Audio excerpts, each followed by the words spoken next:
Las tres montañas, por Samael Aún Weor. Capítulo 45. El décimo trabajo de Hércules. La décima hazaña de Hércules, el gran héroe solar, fue la conquista del rebaño de Gerión, matando a su poseedor, quien se le enfrentó después de sus guardianes, los perros Ortros y Euritión. Este insólito suceso tuvo por escenario la isla de Eritia, la Roja, allende el océano, lo cual parece referirse a una isla del océano Atlántico, habitada por seres gigantescos, personificados claramente por el mismo Tricípite Gerión, quien pereció bajo sus mortíferas flechas, después de su barquero y del perro, abatido por su masa. La mitología comparada parangona el perro Bicípite Ortros, hermano de Cerbero, con Vitra, el genio védico de la tempestad. En su viaje pasa Hércules de Europa a África, para luego atravesar el océano en la copa de oro, el vaso sagrado, quien inteligentemente la utiliza en su viaje nocturno. Esto significa claramente que el sol esplendoroso tuvo que esperarle mientras no regresara, deteniéndose en su solsticio para bien del héroe. Indubitablemente el hombre Dios pasó con el ganado adquirido en la misma copa o santo grial, para luego regresar por el camino de la vieja Europa, en un viaje lleno de infinitas aventuras. Cuenta la leyenda de los siglos que entonces el héroe solar levantó las columnas J y B de la masonería oculta sobre el estrecho de Gibraltar, probablemente en agradecimiento a los dioscuros, quienes lo hicieron salir victorioso en la empresa. De regreso a Micenas, las vacas fueron sacrificadas a Juno para aplacar su enojo por su hermano Euristeo. En tratándose de los misterios arcaicos, no está de más decir que estos se celebraron siempre en augustos templos señoriales. Cuando traspasé el umbral de aquel templo muolemúrico, donde otrora fuese instruido en los misterios de la ascensión del Señor, con infinita humildad solicité del hierofante algunos servicios que me fueron concedidos. Es indubitable, y esto lo sabe todo iniciado, que toda exaltación va precedida siempre por una espantosa y terrible humillación. Claramente hemos aseverado en tono enfático que a toda su vida le antecede una bajada. La décima hazaña de Hércules, el héroe solar del esoterismo, se realiza en los mundos infiernos del planeta Plutón. Sentimientos dolorosos desgarraron mi alma cuando me vi sometido a la tortura del desprendimiento. Aquellas damas de augustos tiempos, a mí ligadas por la ley del karma, con el corazón destrozado me aguardaban en el averno. Todas esas beldades tentadoras, peligrosamente bellas, se sentían con pleno derecho sobre mí, para mi bien o para mi mal. Aquellas féminas terriblemente deliciosas habían sido mis esposas en reencarnaciones anteriores, como consecuencia natural de la gran rebelión y la caída angélica. Los perros Ortros y Euritión, símbolos vivientes de la pasión animal, me asediaron inclementes con fiereza inaudita. Se multiplicaron hasta el infinito las tentaciones. Pero a base de telema, voluntad y comprensión de fondo, y con la ayuda de mi divina madre Kundalini, vencí al Señor del Tiempo, el Tricípite Gerión. Es indubitable que así me apoderé del rebaño, y me hice pastor auténtico, no de vacas, como veladamente se dice, sino de ovejas. Para bien de la gran causa, conviene que a continuación estudiemos algunos versículos del capítulo 10 de Juan. De cierto os digo, el que no entra por la puerta, el sexo, en el corral de las ovejas, mas sube por otra parte, predicando doctrinas diferentes, que nada tienen que ver con la magia sexual blanca.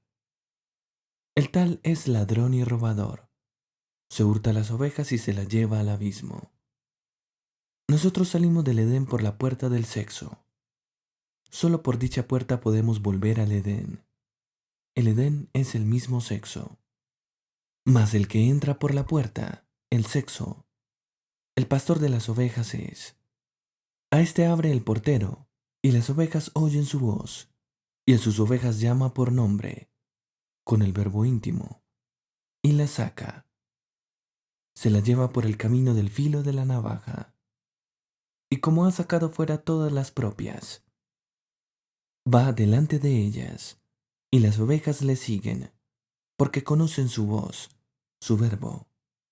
Mas al extraño no seguirán, antes huirán de él, porque no conocen la voz de los extraños.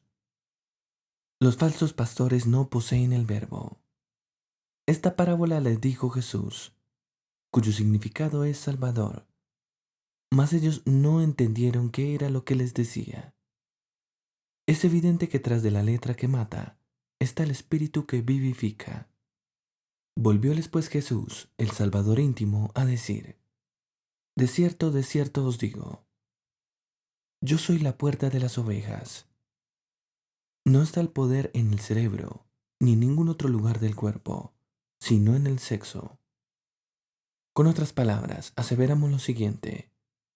El poder creador del Logos se encuentra exclusivamente en el sexo. Es fácil ahora comprender por qué Él es la puerta de las ovejas. Buscar escapatorias equivale a huir de la puerta del Edén. Todos los que antes de mí vinieron, porque no fueron iniciados en los misterios sexuales, ladrones son y robadores. Yo soy la puerta, el que por mí entrare será salvo. No caerá en el abismo de perdición, y entrará y saldrá, y hallará pastos, rico alimento espiritual. Cristo sin la serpiente sexual nada podría ser. Es por este motivo que el segundo Logos, el Señor de perfección, el logo íntimo de cada cual, desciende de su elevada esfera y se hace hijo de la divina madre Kundalini, la serpiente ígnea de nuestros mágicos poderes, por obra y gracia del tercer Logos. Los etianos adoraban la gran luz y decían que el sol en sus emanaciones forma nido en nosotros y constituye la serpiente. Es ostensible que aquella secta gnóstica tenía como objeto sagrado un cáliz, un yoni, el santo grial, en el cual tomaban el semen de Benjamín. Este último en sí mismo es una mezcla de vino y agua.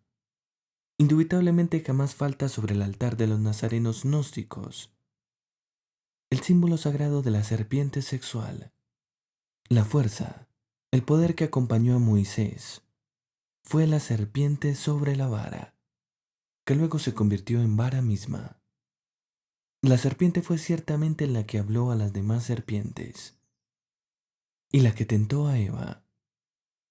En el canto de Homero a Demeter, encontrado en una biblioteca rusa, se ve que todo giraba alrededor de un hecho fisiológico cósmico de gran trascendencia. Yo soy el buen pastor, aquel que ya alcanzó ese grado esotérico crístico. Su vida da por las ovejas. Mas el asalariado, el esoterista tántrico que todavía no ha logrado la cristificación y de quien no son propias las ovejas, ve al lobo que viene y deja las ovejas y huye, y el lobo las arrebata y esparce a las ovejas. También tengo otras ovejas que no son de este redil, que están metidas en otras escuelas. Aquellas también me conviene traer, y oirán mi voz, y habrá un rebaño y un pastor. Por eso me ama el Padre, porque yo pongo mi vida para volverla a tomar. El Cristo íntimo cristaliza en nosotros y nos redime cuando somos dignos. Nadie me la quita, mas yo la pongo de mí mismo, como diciendo, cristalizo en mi humana persona cuando quiero. Tengo poder para ponerla y tengo poder para volverla a tomar. Ese mandamiento recibí de mi Padre. Después de este comentario erístico esotérico, es indispensable que continuemos con el presente capítulo. Qué sencilla, Qué infalsificable hermosura primitiva tienen en verdad todos esos relatos platónicos que versan sobre dioses y diosas arcaicos, seres divinos del pasado lemúrico, auténticos pastores tántricos del Edén sexual, sublimes criaturas que levantan ciudades ciclópeas, instruyen pueblos, los dotan de una legislación jamás superada y premian a sus heroísmos. Realizar en sí mismo el misterio hiperbóreo, el misterio del Grial, es urgente cuando anhelamos convertirnos en auténticos profetas, en genuinos pastores cristificados. Necesitamos pasar el Mar Rojo, atravesar el océano tempestuoso de la vida, pasar a la otra orilla en la copa de oro, en el vaso que Helios, el sagrado sol absoluto, nos presta. Concluidos los esotéricos trabajos en los infiernos del planeta Plutón, hubo entonces de levantar columnas. Plus ultra, Adán Kadmon, hombre celeste. Tales son los místicos significados que le han atribuido a las dos columnas de Hércules.